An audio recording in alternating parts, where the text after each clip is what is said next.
Good morning. Today, 22nd July 2025, Tuesday.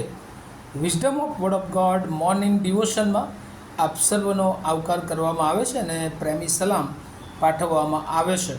આજે સવારે આપણે પ્રભુના વચનોમાંથી જે વચનો જોવા માગીએ છીએ, નીતિવચન એનો 13મો અધ્યાય અને એની 23મી કલમ, પ્રોપ્સ ચેપ્ટર 13 વર્સ 23.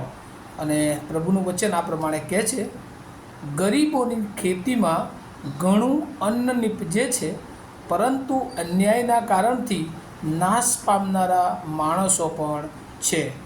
NIV બાઇબલ પ્રમાણે props chapter 13 વર્સ 23, a poor man's field may produce abundant food, but injustice sweeps it away.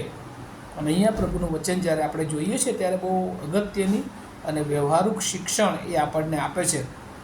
Bharat દેશની વાત કરીએ કે વિશ્વની વાત કરીએ તો ગરીબ એ વધુને વધુ ગરીબ બનતો જાય છે અને અમીર એ વધુને વધુ અમીર બનતો જાય છે. એનું કારણ શું છે? કારણ કે ગરીબોની ખેતીમાં ઘણું અન્ન નીપજે છે. એનો મતલબ કે ગરીબો જ્યારે એ વાવણી કરે છે, ખેતી કરે છે, ત્યારે ખેતરમાં તો ખૂબ અન્ન નીપજે છે, પરંતુ કહે છે કે એમને અન્યાયથી તબાહ કરી નાખવામાં આવે છે. બીજા અર્થમાં કે જ્યારે એ ખેતીમાં જે કંઈ અન્ન થાય અને જ્યારે તેઓ બજારમાં લઈને જાય છે ત્યારે એની કિંમત એ એમણે મહેનત કરી હોય એ પ્રમાણે મળતી નથી, પરંતુ નજીવી કિંમતે વેપારીઓ એમની પાસેથી અન્યાય રીતે એ પડાવી લે છે. અને પછી જ્યારે એ લોકલ સામાન્ય લોકોની પાસે જાય છે ત્યારે ખૂબ મોંઘું હોય છે અને એ બતાવે છે કે ખરેખર એ અન્નની જે કિંમત છે તો બહુ મોટી હતી, પરંતુ તેઓની સાથે એ અન્યાય કરવામાં આવે છે અને એથી તેઓને પોતાના મહેનતનું ફળ પણ મળતું નથી. અને આમ એ અહીંયા વચનમાં એ ખાસ સુલેમાન એ નીતિ વચનોમાં કહે છે કે જે ગરીબ છે એ હંમેશા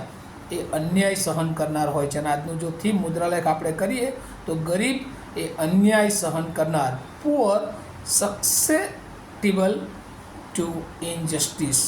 અને એટલે જે આ ગરીબ માણસ છે હંમેશા એને સહન જ કરવું પડે છે, ખૂબ મહેનત કરે છે, પણ તો પણ કહે છે કે એ સહન એણે કરવાનું હોય છે, કારણ કે એ જે મહેનત કરે છે એ પ્રમાણેનું ફળ એને મળતું નથી. અને એટલે આ જીવનની વાસ્તવિકતા વિશે એ ઈશ્વર જણાવે છે. પણ બીજી તરફ ઈશ્વર એ પ્રમાણે કહે છે કે જે ગરીબો છે એની સાથે દેવ છે. જો અન્યાય થતો ના હોય આ રીતે ગરીબોની સાથે, તો તેઓ ખૂબ સારું જીવન જીવી શકે છે.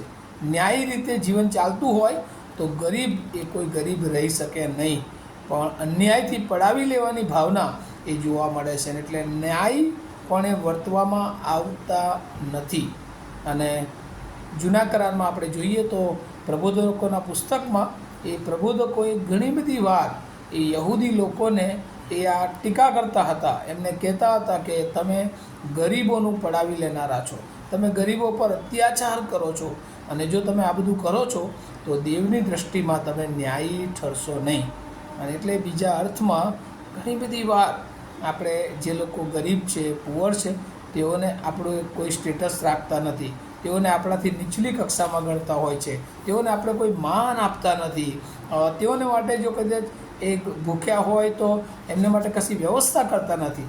અને આજની મંડળીને માટે આ ખાસ વચન પ્રભુએ આપ્યું છે કે જો કોઈ ગરીબ છે તો એની સાથે અન્યાય થઈ રહ્યો છે તો આપણે એને ન્યાય અપાવવો જોઈએ. બીજું કે ગરીબો છે તો એને મદદ કરવી જોઈએ. અને બહુ મોટો નમૂનો એ મંડળીમાં, પ્રથમની મંડળી જ્યારે શરૂ થઈ ત્યારે ઈશ્વરે અપાવ્યો કે જેની પાસે જે હોય તેમાંથી જેની પાસે જે નથી એને વહેંચી આપવામાં આવે.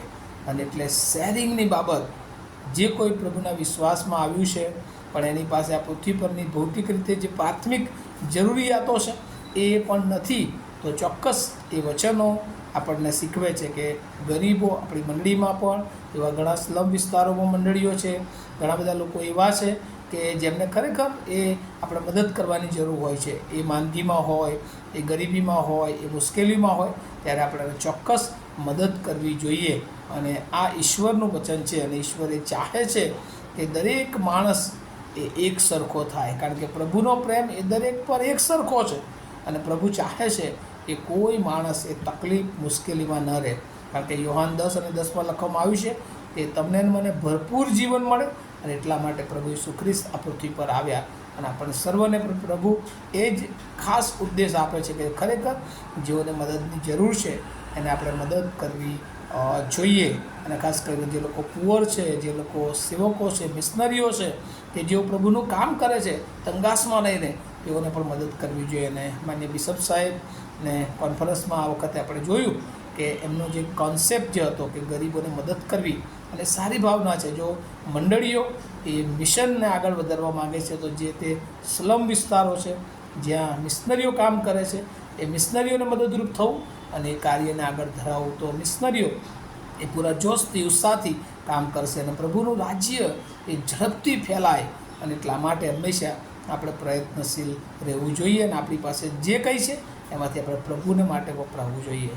મંડળીની વ્યવસ્થા હોય તો મંડળીમાં પણ જ્યારે આપણી જરૂર પડે આપણી પાસે છે તો ચોક્કસ એ મંડળીને માટે આપણે વપરાવવું જોઈએ. અને પ્રભુ કહે છે કે જે કંઈ આપણે પ્રભુના નામે કરીએ છીએ એ કદી નિરર્થક જતું નથી વાલાઓ, અને પ્રભુ એનો બદલો આપે છે.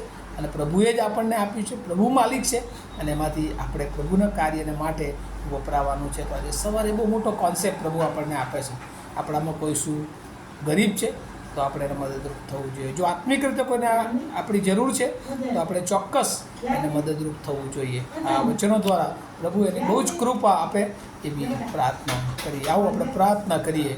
અમારા જીવંત અને દયાળુ ઈશ્વર, અમે તમારો બહુ આભાર માનીએ છીએ તમારી દયા કૃપાને માટે. આજે સવારે પ્રભુ તમે જે વચન અમને શીખવ્યું છે એ વચન પ્રભુ પાળવાને માટે, એ વચન પ્રમાણે જીવન જીવવાને માટે તમે અમને તૈયાર કરો એવી મારી પ્રાર્થના ઈસુ પ્રભુના નામમાં સાંભળો, તેનો સ્વીકાર કરો. આમીન. Have a nice day to all of you. Thank you.